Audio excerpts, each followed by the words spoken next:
oversees media. Got it. Paul is communications manager for the County of Sonoma, where he oversees media relations, marketing, and public affairs communications for multiple county agencies, including the Department of Health Services. Prior to joining the county in 2020, he served as Associate Vice President of Strategic Communications for Sonoma State University and served 20 years as an editorial writer and columnist for the Press Democrat. He was part of the PD News team that won the Pulitzer Prize in 2018 for the coverage of the 2017 fires. Kate Pack is a health program manager of the epidemiology team at the County of Sonoma. She earned her PhD in human and community development at the University of Illinois Urbana-Champaign and has worked in research and evaluation positions in academic, community, and public health settings for the past 16 years. And we would all like to publicly thank both of them for keeping us safe here in Oakmont and doing everything they can to make sure the Oakmont villagers survive in this pandemic time. We want to thank you and welcome to Sunday Symposium. Well, thank you. And thank you all. It's great to be with you again. And Virginia, I sympathize because epidemiology is a term I've had to learn how to say in public speaking a lot over the last 2 years. Thanks for that. So fortunately, Kate's got that down. But we really appreciate being here. We know that you all appreciate the minutia of this, what we're going through with the pandemic and the vaccinations and everything. And so I always know that we're speaking to a very learned, knowledgeable audience whenever we have this opportunity. So thank you for including us. As always, we have a lot to unpack today. But first, let me just give you a general overview of a few things, if you will, and then we'll turn to the expert, Kate Pack, and she can do the deep dive into the numbers and process for us. So first, let's make it clear what we all know is that we are still in the midst of a significant surge of COVID cases here in Sonoma County. Although we have appeared to reach our peak, which is great, and our cases are tapering, but our numbers are still very high. Kate will give us an update of our numbers, but we're now detecting about 125 new cases every day per 100,000 residents. So that's about around 500 new cases every day. Now that's cut in half from where we were in early January, but keeping in mind, that's still almost 4 times higher than what we were experiencing during the peak of our last surge with Delta back in August. So that needs to be kept in context as well. And our hospitalizations are down as well. We have about 94 people hospitalized with COVID in Sonoma County. That's down from our peak of about 116, but again, that's still much higher than that 84 we reached back in August, and I think our all-time high a year ago was about 104. So we've experienced higher hospitalizations than we ever have during this past month. So, but the good news is that we are trending in a positive direction. There's reasons to be optimistic and hopeful. And they're down enough that Dr. Mace does not believe that there will be a need to renew the health order, the much discussed health order that took effect on January 12th, which limits the size of indoor and outdoor gatherings. And that will expire at midnight this Thursday as expected. So we're eager to answer questions you may have about that. Let me sort of talk about the elephant in the room. Some of you may have seen the story on the front page of today's Press Democrat about the estimated economic impact of this health order. Let me just say that, all of us in the county, we certainly recognize that there is a deep economic cost to any change in health guidance, whether it's a health order or recommendation. Keeping in mind that Dr. Mace not only issued this health order limiting indoor gatherings to no more than 50, but she also encouraged people to shelter in place, to limit non-essential travel outside the home for 30 days, just so we can get through this surge of Omicron cases. And and we do deeply appreciate how the county as a whole, and many, including our business community, has responded over the past, not just now, but over the past 2 years to these orders and the guidance that have been issued, which is really issued to limit transmission within our community and ultimately to save lives. And I think that's really the key thing that we want to get across, that Omicron is not harmless. I mean, that I think there was a perception coming out of the holidays that Omicron, while less virulent than Delta, certainly, just in sheer volume alone of the cases that were coming through, our hospitals were being overwhelmed, not just with COVID patients themselves, but also with their own staff shortages due to COVID spread among healthcare professionals, doctors and nurses, some of whom tested positive or needed to stay home to care for family members who were positive. And so we were really seeing and hearing from deep distress within our hospitals, but also our residential care facilities, our skilled nursing homes, and the like. So it is important to deal with this perception that Omicron is not harmless. We just passed 80,000 deaths in California this past week. We're now past 900,000 deaths for the nation as a whole. And we still have about 2,500 Americans dying every day from COVID, which is among our highest that we've had. So this is a deep concern to Dr. Mace and the health team. And so many of the guidance that she's been issuing is really a direct response to that. So, but that said, I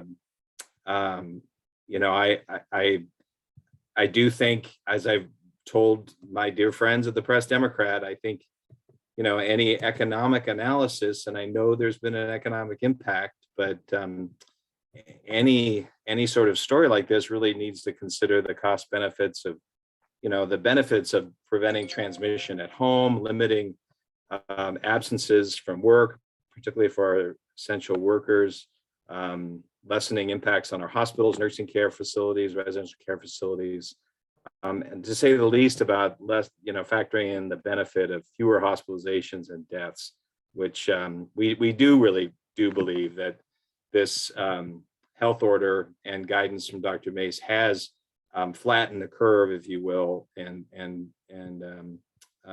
prevented a much more dramatic impact of Omicron on our community.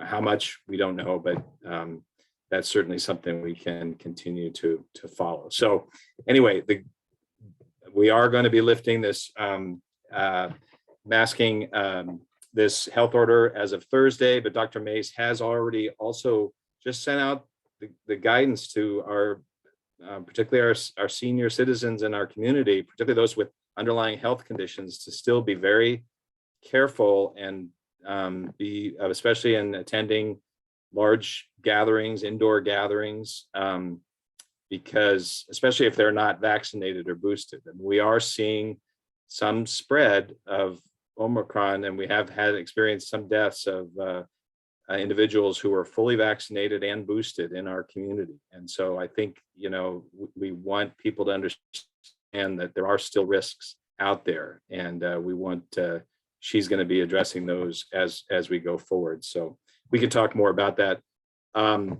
She also, we're getting a lot of questions about masking, and I know there's a lot of people eager to get rid of these masks.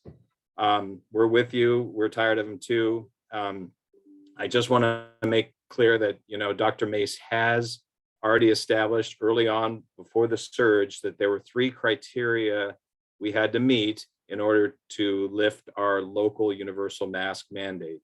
One is that we had to be in that yellow tier of case rates on that data tracker by the Centers for Disease Control and remain there for 3 weeks. We're nowhere near that. Our case rates would have to be down to less than, I think, Kate, remind me, is 7 per 100,000, I think, or 5 per 100,000. And we're, as I said, we're at about 125 right now, so we're not close to that.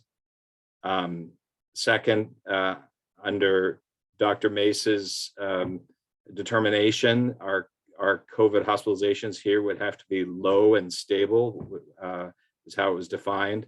We're not, although they're coming down, we're not near that. The third criterion was that the county, our total population had to be 80% fully vaccinated. Now we're getting closer to that. We're almost at 80% of our 5-year-olds and up population. But the other part, that was two-part. We could either hit 80% or be 8 weeks past the full FDA authorization for pediatric vaccines for children 5 to 11, and we have met that. So bottom line is we've met one of those three criteria. Those three criteria in order to lift our mask mandate. Okay. That said, we do recognize, Dr. Mace and the health team do recognize that the Omicron, that those criteria were set by not just Sonoma County, but other Bay Area counties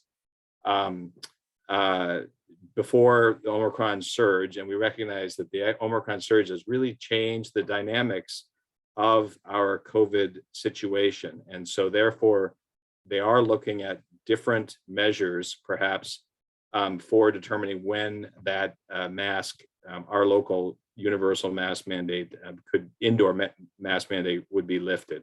And so we hope to have more information about that later this week. We are talking with other area counties and hope to do something in concert with other counties. But anyway, in the meantime, we continue to really push vaccinations, boosters in particular. Boosters, the data really show boosters really do make a difference, particularly against Omicron. And we are really encouraging people to get all their boosters and continue to push vaccinations, particularly our younger group, which haven't had as much of an opportunity. Our percentages for 5 to 11-year-olds has really grown. And we continue to partner with our schools in producing vaccination clinics. And we find that often when a child comes in to get vaccinated, the whole family will come in to get vaccinated. So we're still doing as many as 200 of those with each clinic. We've also set up a max vaccination site at the Sonoma County Fairgrounds, which is on Saturdays and Sundays throughout this month. And those two have been getting is 200 to 300 individual and that's a place to get vaccines and boosters. And so we've been happy with the turnout there as well. So we're trying to get past that 80% mark. And we do know that this is a preventable pandemic. It is one that we can defeat, and we're getting there. We are making great progress. We're pleased with the progress Sonoma County is making. We're with our vaccination rates. We are still, even though we don't have our own central healthcare system, we don't have a county healthcare system like many other counties do, like San Francisco and Marin.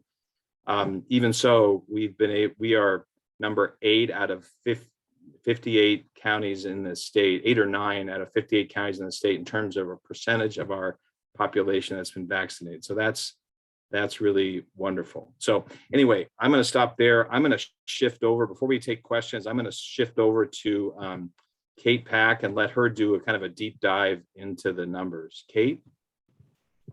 Thanks, Paul. Let me pull up slides.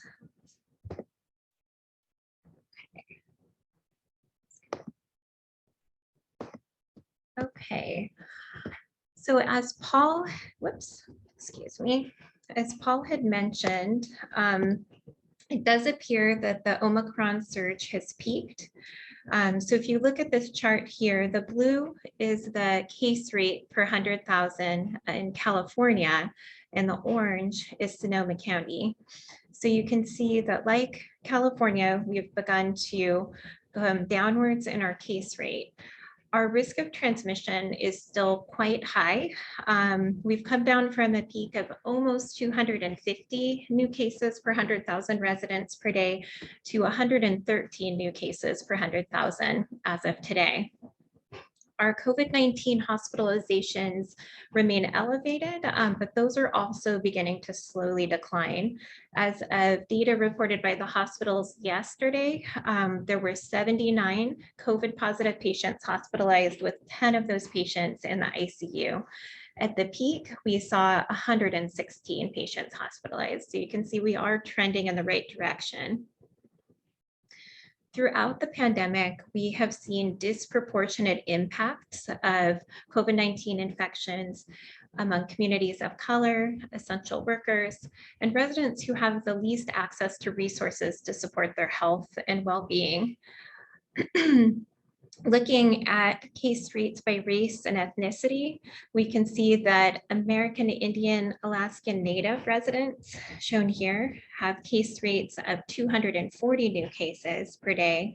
Latinx residents have case rates of 200 and about 236 new cases per day, as compared to about 92 new cases among white non-Hispanic residents. When we look by Healthy Places Index, which is a way of looking at regions of the county that have less access to resources to support their well-being, and those are in the lowest quartile of the Healthy Places Index versus areas of the county that have more resources, we see that in that lowest quartile, test positivity is at 19.4%. When we look at the county overall, it's at 16%. So we're seeing more cases in those regions of the county where residents are less able to isolate and quarantine, less able to get the healthcare they need and have the space to take sick days and avoid transmission. When we look at hospitalization rates by age group, then we compare the Delta surge to the current Omicron surge, we can see that there's disproportionate impacts occurring among adults 65 years and older.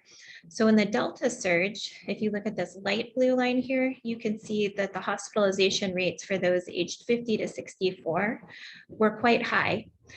We also saw an increase here in 65 plus, but here with Omicron, we see the 65 plus rates much higher than the other age groups.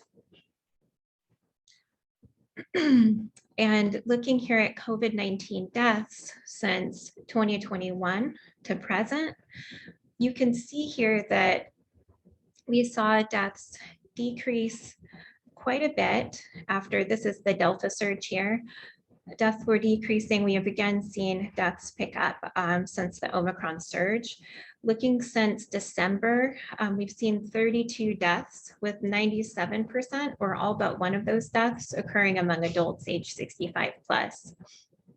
56% of those individuals were unvaccinated. An additional almost 38% were fully vaccinated, but not up to date. So they hadn't been boosted when they were due to be boosted. Most all of these individuals had underlying health conditions, 91%. When we look at our senior residential care facilities, you can see here, these are cases since the beginning of the pandemic, cases among residents and staff since 2020. You can see that during the Omicron surge, we've seen higher cases, higher numbers of cases at these facilities than ever seen before. Transmission remains high. It is beginning to decline. In the past 2 weeks, 150 cases were identified across 32 different senior care facilities. Looking over all time, residents at these facilities have accounted for 40% of all deaths that we've had in our county, or 177 deaths. In this most recent surge, we've seen 8 COVID-19 deaths among residents. All but one of these deaths were either unvaccinated or not up to date on their vaccines. In comparing, we saw much more transmission during this surge than we did during the prior winter surge. But when we looked at the prior winter surge, when vaccination was much less widespread, we saw 48 resident deaths. So again, you can see the impact that we've seen after widespread vaccination. And you can see that here as well.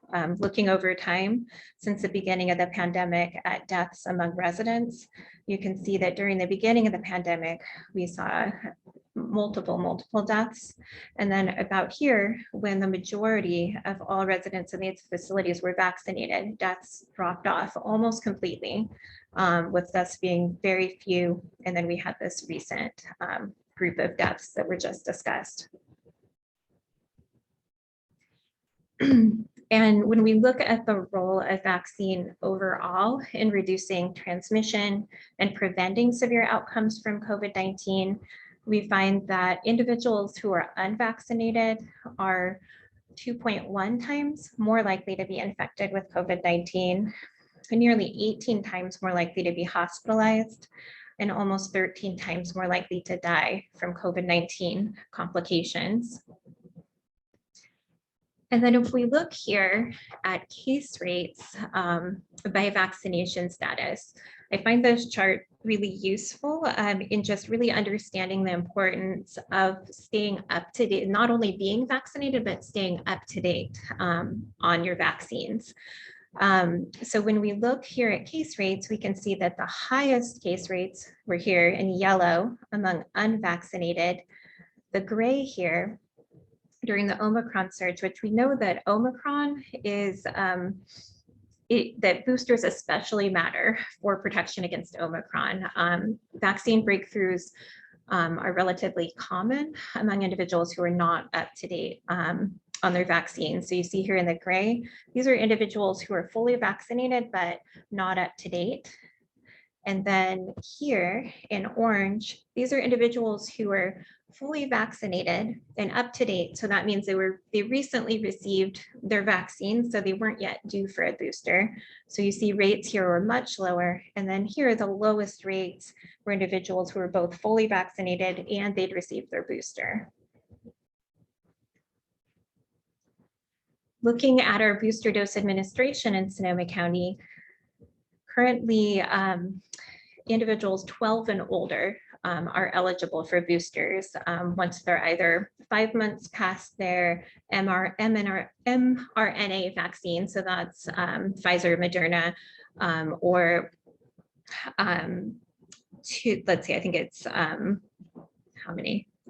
My mind is going blank, but for the J&J, I believe it's 2 months past the J&J vaccine.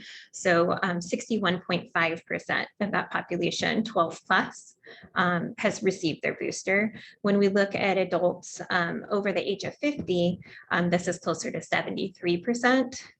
Looking at our equity metrics, we can see disparities here. We're in the lowest quartile of the Healthy Places Index, where there's less resources to support health and well-being. Just 56% of those 12 plus have received their booster as compared to 68% in the highest quartile with the most resources. Looking by race ethnicity, we also see some gaps here where, for example, among white non-Hispanic, 69% have been boosted versus 45% among the Latinx population. Looking at our overall vaccine administration, so receiving either those 2 doses of Pfizer or Moderna or 1 dose of J&J, we can see that 87% of the Sonoma County population 5 plus is at least partially vaccinated, with 79% being fully vaccinated. And looking by age group, you can see here, this is 5 to 11, all the way up to 75 plus. We see quite high vaccination rates in our older age groups, still making progress here with the 5 to 11-year-olds and some of the younger age groups. But we do continue to see progress every day in these statistics. Looking by race ethnicity, we have the highest vaccination rates among Black African Americans and lower vaccination seen here among multiracial, American Indian, Alaska Native, and Latinx. Looking at our vaccine equity metrics, again, by these same quartiles of the Healthy Places Index, we can see that 80% of residents 5 plus are at least partially vaccinated in the lowest quartile, with 72% fully vaccinated. We have seen some closing of the gap between the lowest quartile and the highest quartile over time. This is 2 months ago and current. And 26% of all doses in the county have been administered to the lowest quartile as compared to 27% in the highest quartile. So fairly equitable. Okay, so I'm going to start diving into some of the ways that we receive and process data. George had said you're interested in some of these nitty-gritty details. If any of it becomes too much or feels a little bit too in the weeds, please feel free to stop me. Okay. So first, just to tell you a little bit about our Epi team. I coordinate the team. In addition to me, there are 6 epidemiologists, and we have quite a bit of data to go around. We find that it works best if different team members specialize in different areas with some overlap.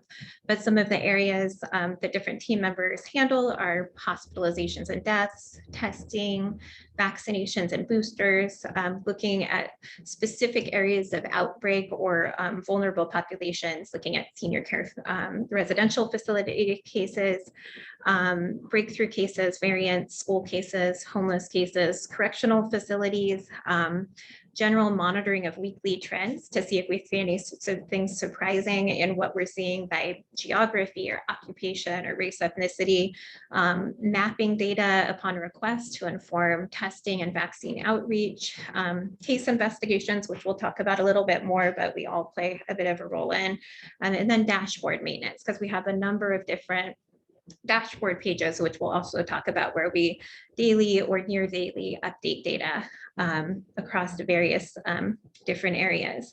In addition to the EPIs on the team, we have 4 data entry, data quality personnel, and these folks are very critical to the team because they're ensuring that demographic information is as complete as possible, so we can really understand if there's disproportionate impacts happening in the community.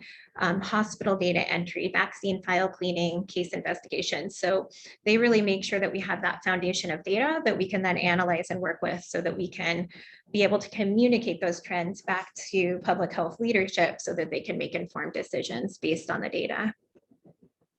Okay, so every person creates a variety of different records. So I thought it might just be useful to kind of think about it as like one person and some potential records that they might create. So kind of person level data.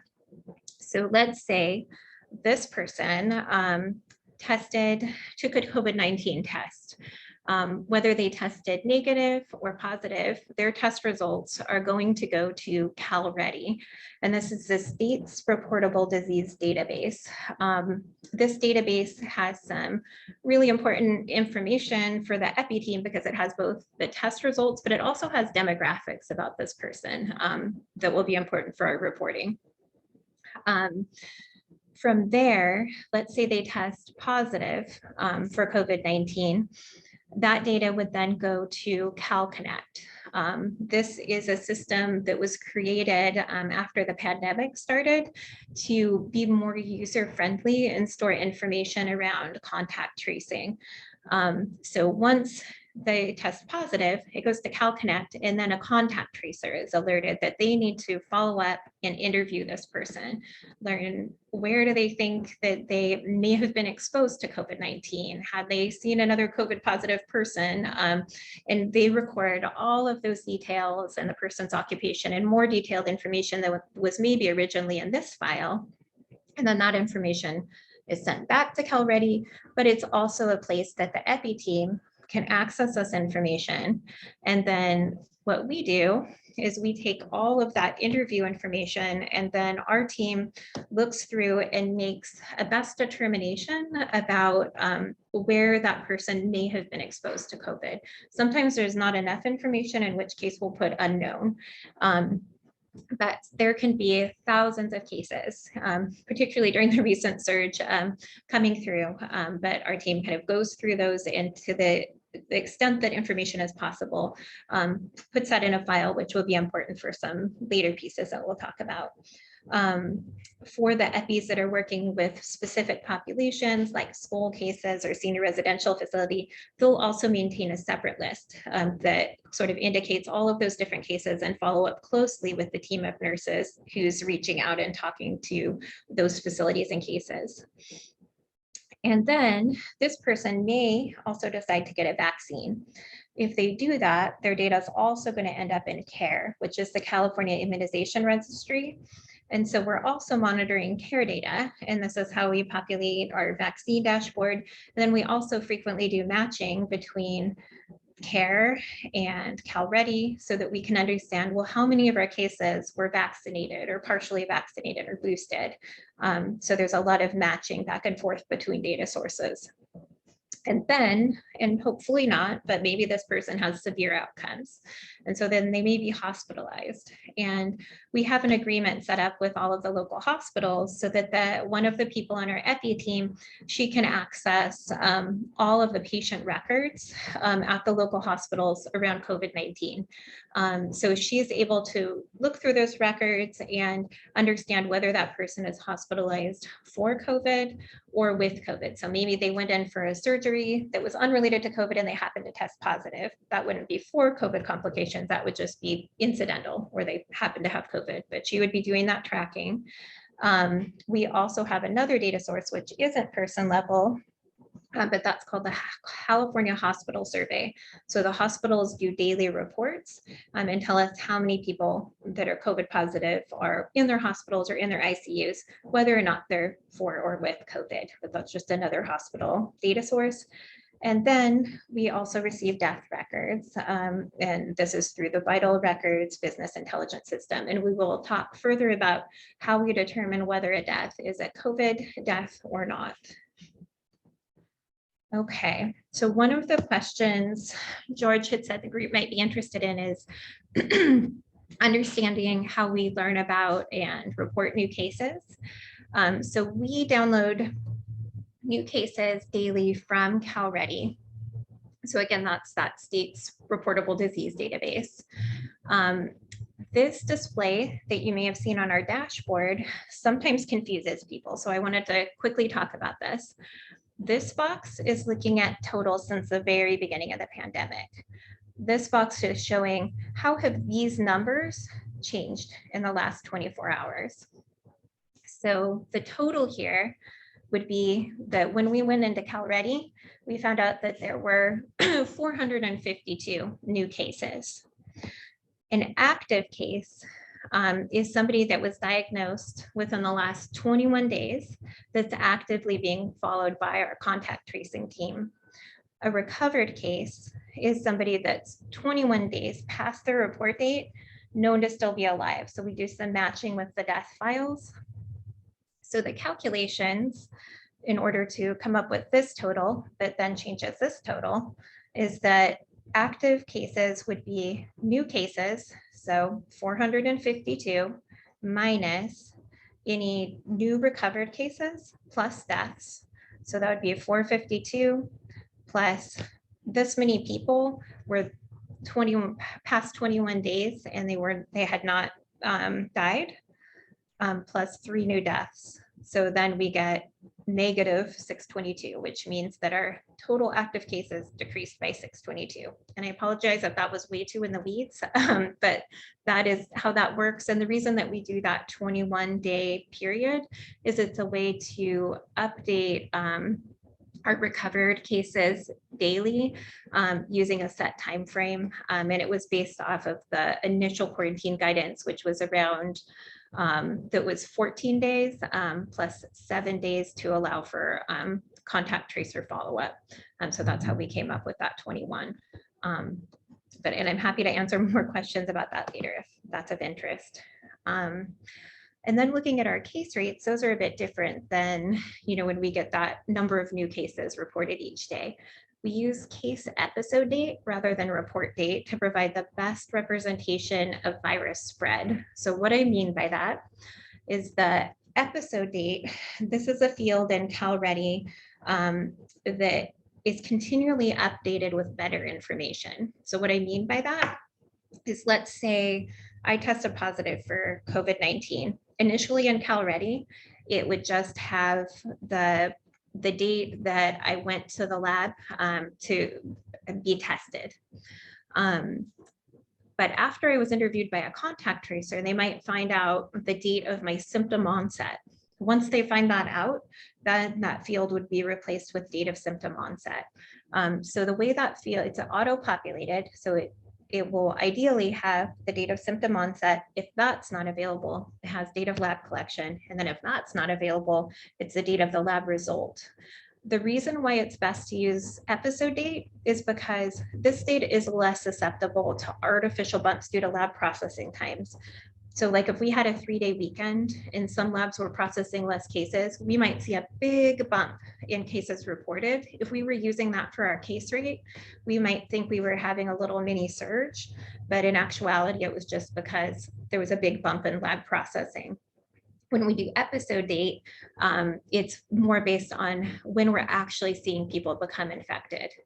And then we use a 7-day lag to allow cases time to be interviewed and have more complete data filled in case there are some lab backlogs. So that's why we use the 7-day lag. So the daily case rate is the 7-day average number of cases for a particular day divided by the county population multiplied by 100,000. And I briefly wanted to talk about how we track variants. Not all of our cases are currently genotyped, particularly now due to our very high case volume.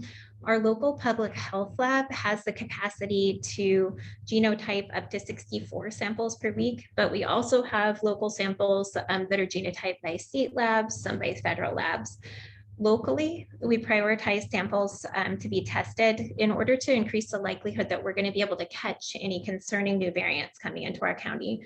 So we target individuals who have just come back from international travel, people that have particularly severe outcomes like hospitalization and death, really large outbreaks where we're seeing a lot of spread happen, and we want to know is there maybe more transmissible variant that might be exploiting this. And then also booster breakthrough cases would be ones that we would sample.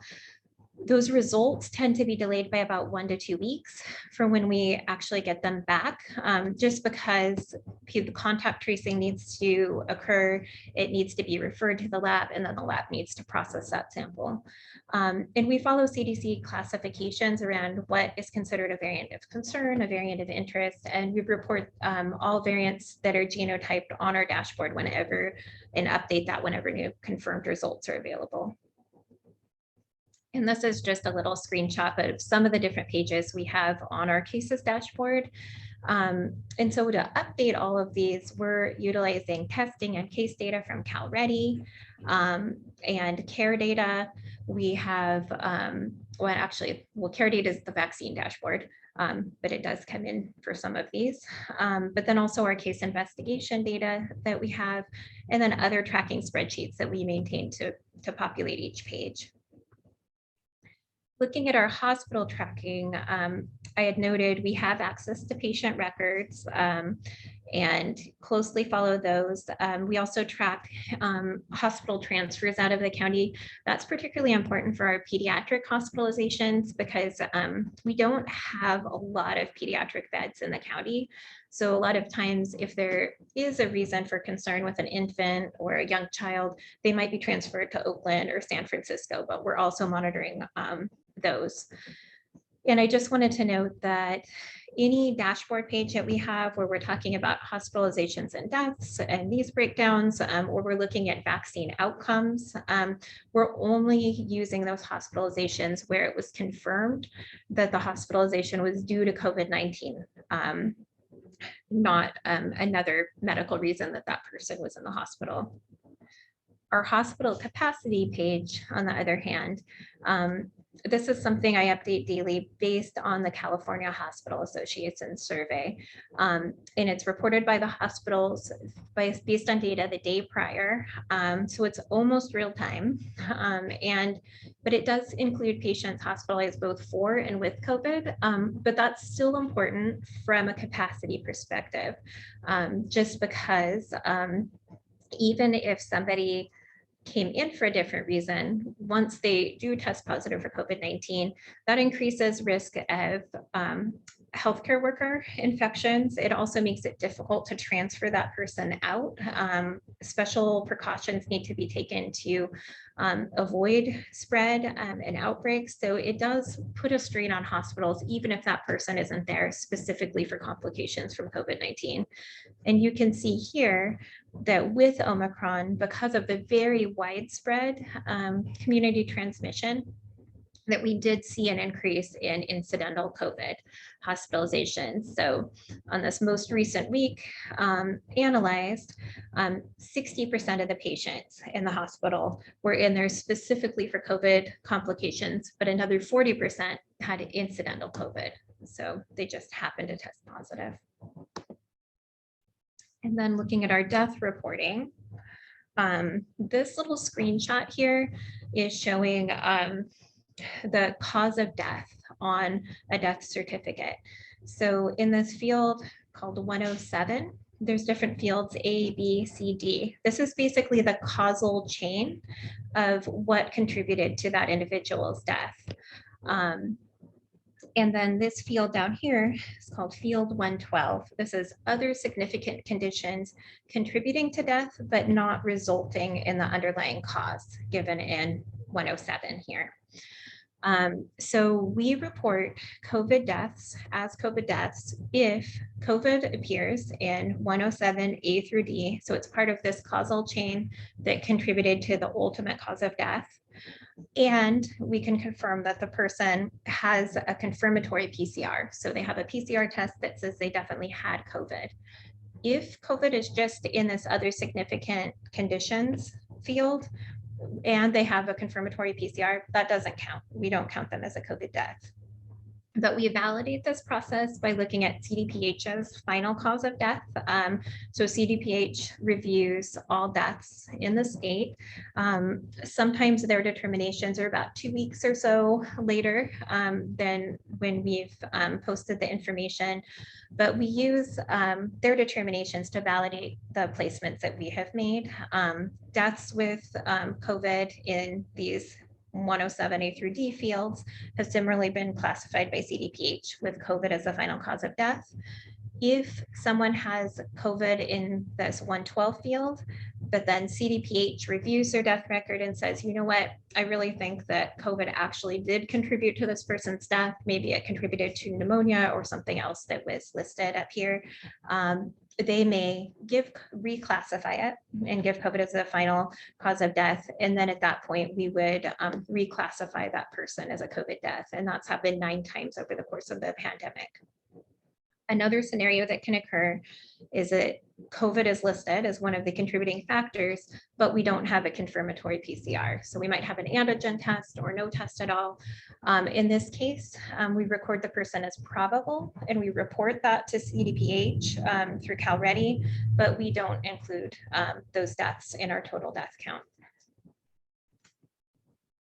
And then, and I'm happy to kind of talk about this further. I didn't include too much detail about our vaccination tracking, but we do get daily downloads for all the vaccinations in the county from CARE.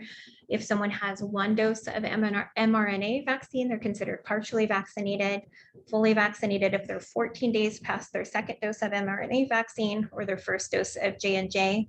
And then we monitor booster eligibility. Every day that denominator of people eligible for a booster at any given time changes, and monitor receipt of boosters so that we can populate our booster tracking page. And I believe that is it. I'll go ahead and stop sharing. Thank you, both Kate and Paul. I'm going to turn this section over, the question and answer, to George. And please do feel free to raise your hand or to put your question in the chat. George? Well, I think it's much easier if you put your question into the chat and then I can always unmute you and bring it up. Let me start, Kate, if I can, by just thanking you all again, because the other thing that's true for Oakmonters is we're the people who need hospital capacity just because we're older and things happen to us. Okay, nothing to do with COVID. So the last thing in the world we want is to be picked up by an ambulance, we've had a heart attack, and be sitting for 4 hours waiting outside the emergency room. So thank you, thank you, thank you. Okay, So first question I would have is from the group is there's been a lot of confusion about the J&J boosting and all of that. Where have you all landed at this point? Do you consider J&J plus a booster to be equivalent to the mRNAs plus a booster? I will say, Kate, I don't know if you have some thoughts on that. I will say we are aware that some other areas are encouraging a second booster with J&J. We encouraged obviously boosters right away with J&J, and we continue to. I'm not aware if I know we have discussed whether to encourage a second booster with J&J, but I have not heard that we are ready to suggest that as yet. Kate, do you know any otherwise? The main thing I had heard is, so after the individuals that are 2 months past their J&J can get a booster, and it's recommended that you get an mRNA vaccine as your booster if you had a J&J. If you wanted a second booster and you'd originally had J&J, can you get that? I don't believe there's obstacles to prevent you from doing that. I believe that in the myturn.ca.gov website that they will allow you access to an appointment if you indicate that. So I don't believe there are any obstacles to that.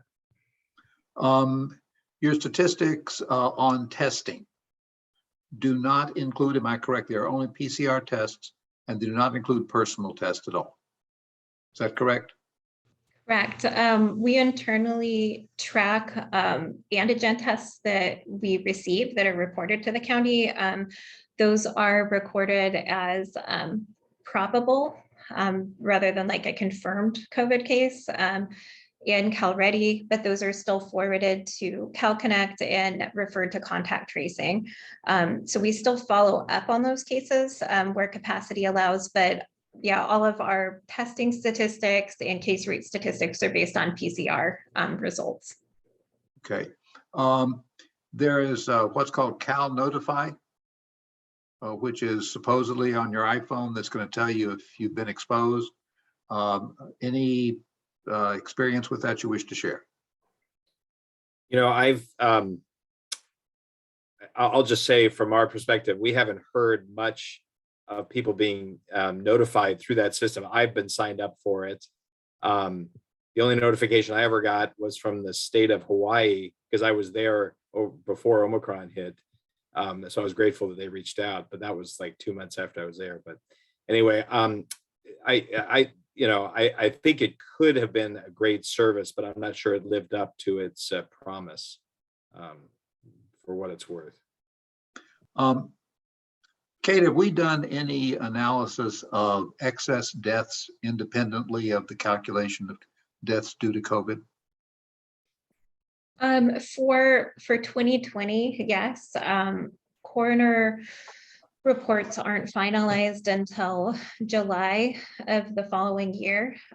So our numbers for 2021 won't be final until July. We'll probably do some preliminary analyses in March or April. But for 2020, yes, we looked at excess death. COVID was one of the leading causes of death in 2020. But we also saw increases in drug overdose deaths.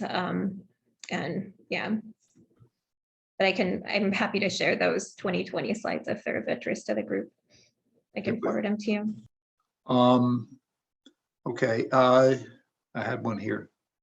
Are we testing sewage? Not right now. There was a pilot back in August where Santa Rosa wastewater was tested. And that was just for looking at presence of COVID infection, but it didn't look at variant type like I think Santa Clara is doing. So yeah, currently we don't have that going. It was just a state-sponsored pilot for a little while over the summer. Okay, this may be a question neither of you want to answer, but I'll ask it anyway. So Thursday night, we open up the large meeting limitation. But to Oakmont, another limitation was the trying to limit to 12 people at risk. Okay, so for Oakmonters, that's the bigger limitation for us, because almost any meeting in Oakmont, we're going to have almost everybody there at risk. Any comment on how that change Thursday night is going to affect the 12 limit recommendation?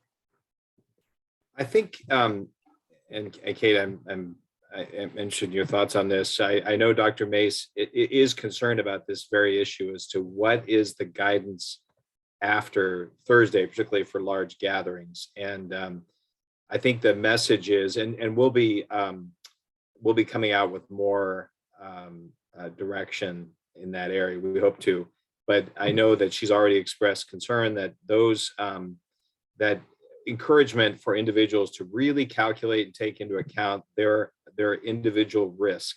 If they are not, for example, if they're not vaccinated or vaccinated and boosted, whether they have underlying health conditions, what their potential exposure would be where they go to some of these gatherings, and especially those where they don't know the extent of vaccination within the groups that'll be there.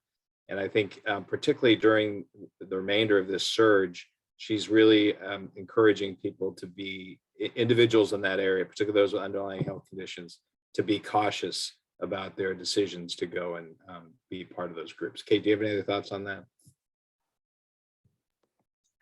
Yeah, I think I agree with what Paul said. I think it'll be important to, always make a Zoom option available so that people can choose to, stay home and protect their health if they are at risk. I think the data really does demonstrate the importance of not only being fully vaccinated, but staying up to date. So I think that would just be, something for something to promote. But yeah, just if you do gather together, masks and distancing and all of the precautions that have been discussed throughout the pandemic would remain important. One of the things that's very hard for us, and it's also true for the senior facilities, is almost anything we do is going to involve a large fraction of people at risk. So for example, Oakmont Gardens was deliberately constructed so it's common eating facilities. Okay, so people don't really have kitchens, and the whole idea is we all get together and commune during our meals. Well, if the average age is 90, it would not take them, so just a caution there. Okay, Paul, this may be for you and wearing your oldest hats as well as your new hat. Okay, there are people who are tired of the non-vaxxers getting a so-called free ride and being allowed to say anything, if you forgive me. Can the county do more in terms of publicizing the differentials that, for example, Kate just showed us for the hospitalizations and deaths depending on your vaccine and booster status? I think it's a great question. It's one we deal with every day, George. I will say our partners in the media at the Press Democrat, radio stations, have really helped us and get out that message, the importance and the value of vaccinations and boosters. As Kate showed in her numbers, those who are unvaccinated are twice as likely to test positive, almost 18 times more likely to be hospitalized, and 13 times more likely to die from COVID. And we continually try to message that in all of our interactions with the media and the public and our webinars. In fact, I would say, and in terms of dealing with the anti-vax crowd, I would note that I've actually had to designate a member of my team to be solely devoted to dealing with misinformation about COVID. So keeping in mind that we deal a lot with getting out the right information, right? But now I have had to designate one person to be focused on the myths and misinformation about COVID, because it has become so extreme. And part of that is the result of the fact that we have had such success. I mean, 80% of our population 5 and above is now fully vaccinated. That's something to applaud. But the ones who have held out at this point are pretty dug in for the most part, and are pretty calcified in their opinions and are very vocal.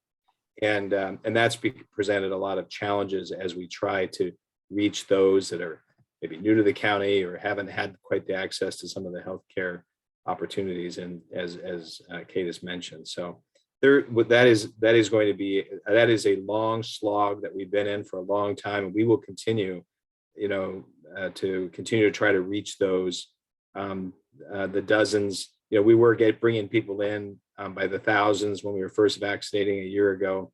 Now we're down to we're happy to get them in the hundreds or the dozens, but we're still pushing that, and we will continue to push that. And I will say, I do want to applaud the Press Democrat. I'm not a big fan of the story they ran today, but they have been great partners in pushing out. And every day they have a box that notes what the percentage of people in our community that have been vaccinated. And that's been a great help to us. And most of the time it's accurate. And most of the time, as you are quick to note each day when it's not. Kate, it's sort of obvious in an anecdotal way that people who have the COVID but don't have any particular symptoms are not going to be tested. Okay, I have no reason if I don't have a symptom to be tested, etc.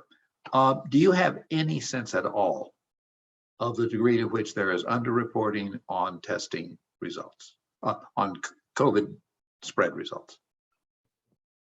Well, I think, we were talking about how antigen tests aren't included, and those are becoming much more common. So I think the case rates that we have, I can't really speak to the exact degree because it's hard to estimate that, but I do think it's an underestimate. And so when you consider that we have 113 new cases per 100,000 per day just with PCR tests, and that's not including antigen tests, which we know is very widespread. And as you said, asymptomatic may not test unless they know that they've been potentially been exposed to COVID in their workplace or their home or another way. So, I mean, I guess, yeah, it's not a very scientific answer, but I would say, yes, it's definitely an underestimate. The one place you might have seen it is in some of your contact tracing, where you find that you've been exploring contacts and you find people who were exposed and didn't know that they had it. Well, and during this surge, it's much harder for our contact tracers to be able to reach out to everyone. So I think that's started because of that capacity limitation. We've started to encourage individuals to be proactive and to reach out themselves to anyone who may have been a close contact, during their infectious period, so that hopefully those individuals will test, and so it's our ability to reach during the surge, our ability to reach out to everyone and provide that public health guidance to get tested has been limited. And that's a statewide problem. Every time we go through a surge, everybody, it's very hard to follow up on all these calls because there's staff shortages everywhere, and you need staff then to be shifted over to testing or vaccinations, and just juggling the demands. It's an ongoing challenge. Okay, I think we're reaching toward the end. Kate, Paul, do you have anything else you would like to share with us? I just want to say I want to just thank you, because these are challenging issues, and we are so exhausted. This has been a 2-year process, a 2-year journey that we've been on, and we do appreciate your attentiveness, your cooperation, your patience. Because if there's one word, if the word of the year, it's pivot, and we've had to pivot so many times. But we do feel that we are on a better path now with where our numbers are going, and hopefully we'll get past this. Hopefully there won't be another variant out there, but we do recognize that those of you here in Oakmont have been very attentive to the guidance of Dr. Mace and the health team, and we certainly appreciate your cooperation. So please let us know if there's anything we can do for you going forward. Well, actually, the last question that just came in on the chat, I'll have to ask. Can you use any volunteer help? That's a good question. You know, that was something that we really faced a year ago as the vaccinations were rolling out, and we had a volunteer corps set up.